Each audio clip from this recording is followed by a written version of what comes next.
Hi అండి. దయచేసి అందరూ ఈ కొత్త ఛానల్‌ని సబ్స్క్రైబ్ చేయండి. అసలు అక్కకు ఏమైంది? ఎందుకిలా ప్రవర్తిస్తోంది? అమ్మ ఇన్సూరెన్స్ డబ్బులు కట్టకుండా ఎలా చేసిందో చూడు అని చామంతి బాధపడుతూ ఉంటుంది. తర్వాత రమాదేవి, చంద్రిక ఇంట్లో వాళ్ళనందరినీ రమ్మని చెప్పు అని అనడంతో అందరూ హాల్లోకి వచ్చేస్తారు. వదిన ఇలా పిలిపించిందంటే ఏదో చెప్పటానికి బాధపడుతున్నట్లు ఉందే అని భ్రమర అంటే అవునని జగదీష్ అంటారు. అవును, నేను బాధపడకుండా ఎలా ఉంటాను? మన వాళ్ళని బాధ పెడితే నాకు బాధగానే ఉంటుంది కదా అని రమాదేవి అంటుంది. ఏమైంది మామ్ అని అరుణ్ అంటే ఇప్పుడు అరుణ్ రోజలా పెళ్ళయింది. ఈ ఇంటి కొత్త కోడలి చేత నేను పూజ చేయించాలనుకున్నాను. ఈ ఇంటి కోడలి చేత మొక్కు తీర్చాలనుకున్నాను అని రమాదేవి అంటే మొక్కు తీర్చడానికి బాధపడడం ఎందుకు మామ్, చేయిస్తే సరిపోతుంది కదా అని ప్రేమ్ అంటే ఆ మాట చెప్పాల్సింది నువ్వు కాదు అరుణ్ అని రమాదేవి కోపంగా అంటుంది. అలాగే మామ్, చేయించేద్దాం అంతే కదా అని అరుణ్ అంటాడు. వేరొకరయ్యి ఉంటే నేను అసలు ఆలోచించేదాన్ని కాదు. కానీ ఇక్కడ ఉన్నది రోజా కదా, చాలా సుకుమారంగా పెరిగింది కదా, యువరాణి కదా. కానీ ఇలాంటి మొక్కు తీర్చడం ఎలానో అని నేను ఆలోచిస్తున్నాను. పోనీ ఈ మొక్కు తీర్చడం ఎందుకు, కానీ ఏదైనా శాంతి పూజ ఉంటే చేయిద్దామా ఈ మొక్కు తీర్చనందుకు అని రమాదేవి అంటే అదెందుకు మామ్, మనము ఈ మొక్కే తీరుద్దాం అని అరుణ్ అంటాడు. కానీ రోజా చేయలేదేమో అని రమాదేవి చెప్తుంటే చామ్కి అర్థమైపోతుంది. అప్పుడు వెంటనే రోజా నేను తీరుస్తానని చెప్పటంతో అయితే నువ్వు తీరుస్తావా రోజా? అలాగైతే రేపే పంతులు గారిని పిలిపించి రేపే ఆ మొక్కు తీర్చేస్తాను అని రమాదేవి అంటుంది. తర్వాత రోజా గదిలోకి వెళ్ళగానే చామ్ అక్కడికి వచ్చి అక్క, అమ్మగారు చాలా తెలివిగా నిన్ను ఇరికించేశారక్క. ఆ మొక్కు తీర్చడం అంత చాలా కష్టం అక్క. నీ నోటితో నువ్వే ఒప్పుకునేలా అమ్మగారు చాలా ప్లాన్ ప్రకారం ఇలా మాట్లాడారు అని ఎంత చెప్తున్నా కూడా వినకుండా నీకు దక్కని స్థానం నాకు దక్కిందని నువ్వు ఇలా మాట్లాడుతున్నావు. నువ్వు ముందు ఇక్కడి నుంచి వెళ్తావా లేదా? ఈ ఇంట్లో నా స్థానానికి ఎలాంటి డోకా లేదు. కేవలం నీ వల్లనే నాకు ప్రాబ్లం వస్తుంది. నువ్వు ఇంకేమీ చెప్పకు. ఎన్నిసార్లు చెప్పినా కూడా ఎందుకు నువ్వు నా వెంట పడుతూ నన్ను కాపాడడానికని ఏదేదో మాట్లాడుతూ ఉంటావు. మర్యాదగా వెళ్తావా లేదా అని చామ్ని రోజా చీకొడుతుంది. అయ్యో అక్కకి ఎందుకు అర్థం కాదు అని చామ్ బాధపడుతూ ఉంటుంది. వదిన, నువ్వేదో ప్లాన్ ప్రకారమే ఇలా మొక్కు గిక్కు అని మాట్లాడుతున్నావు కదా అని భ్రమర అంటే నాకేమీ అర్థం కావటం లేదు చెల్లెమ్మ అని జగదీష్ అంటాడు. చూడన్నయ్యా, నేను ఆ రోజాని ఇంట్లో నుంచి బయటికి గెంటేయాలంటే అరుణ్ సహాయం కూడా కావాలి. నేను మాత్రమే గెంటేస్తే అందరికీ నాపైనే టోటు వస్తుంది కదా.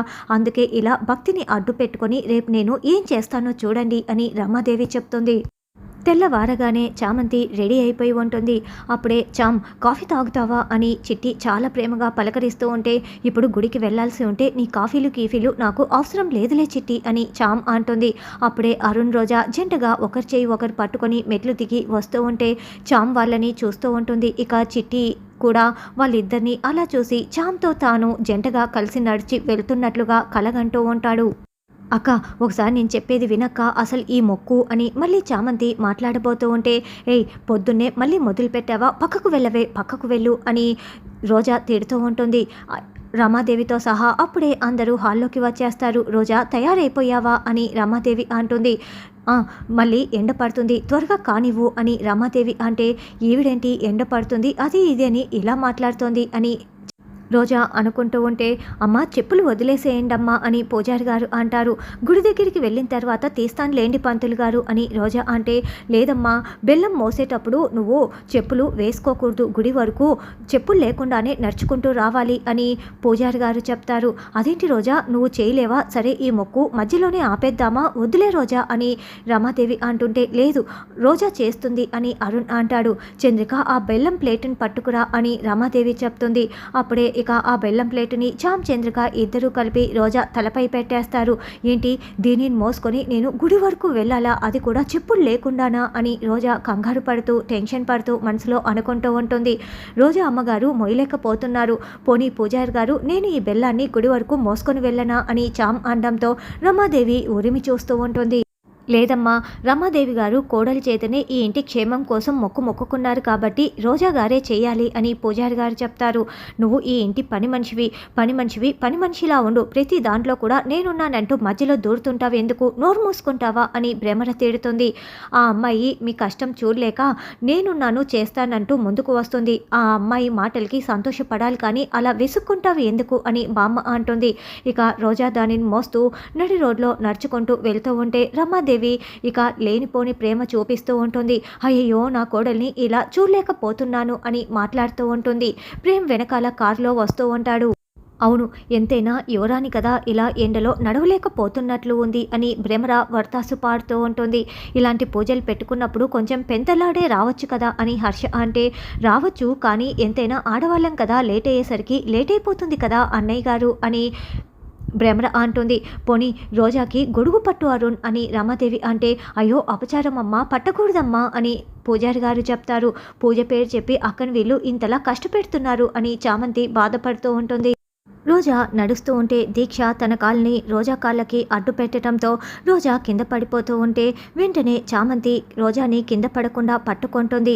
అయ్యయ్యో అపచారం అమ్మ, కాస్త ఉండి ఉంటే ప్రసాదం కింద పడిపోయి ఉండేది అని భ్రమర అంటుంది. వదిన ఎంత పెద్ద అపచారం తప్పిందో కదా అని భ్రమర అంటుంది. కాస్త చూసుకొని నడవమ్మా అని భ్రమర అంటుంది. అప్పుడే ఒక 2 అడుగులు వేయగానే రమాదేవి కళ్ళు తిరిగి కింద పడిపోయినట్లు నటిస్తూ ఉంటుంది. అయ్యో వదిన, ఏమైంది వదిన, ఏమైంది వదిన అని భ్రమర దీక్ష అడుగుతూ ఉంటారు. ఎందుకో ఉన్నట్లుండి కళ్ళు తిరిగాయి అని రమాదేవి అంటుంది.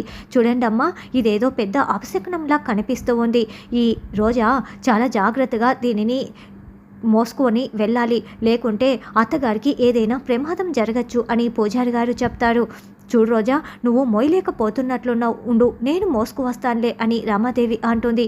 నేను ఎండలో నడవలేకపోతున్నాను, అయినా నేను మోసుకు వస్తాను అని రమాదేవి అంటే, మామ్ నువ్వెలా మోసుకు వస్తావు, రోజానే మోసుకు వస్తుంది అని అరుణ్ అంటే, అవును అత్తగారి బాధ్యతలు కోడలే తీర్చాలి, కోడలు చేయాల్సింది అత్తగారు చేస్తే అత్తగారి ప్రాణాలకే ప్రమాదం అని పూజారి గారు చెప్తారు.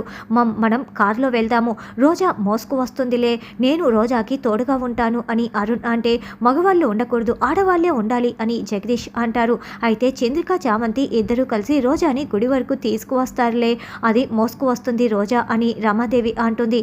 సరేనని వాళ్ళందరూ వెళ్ళిపోతారు. వీళ్ళు తెలివిగా అక్కని ఇరికించారు అని ఇప్పుడు అక్క గుడి వరకు మోయగలదా అని చామంతి అనుకుంటూ ఉంటుంది. అలా వాళ్ళందరూ వెళ్ళిపోతారు. చామంతి, రోజా, చంద్రిక మాత్రమే ఉంటారు. తర్వాత రామచంద్రయ్య గుడికి వెళ్ళి మొక్కుకుంటూ ఉంటే అప్పుడే రమాదేవి వాళ్ళు లోపలికి వస్తూ ఉంటారు. పాత ఛానల్స్లో వీడియోలు పెట్టడం లేదు కాబట్టి దయచేసి ఈ కొత్త ఛానల్ని అందరూ సబ్స్క్రైబ్ చేయండి.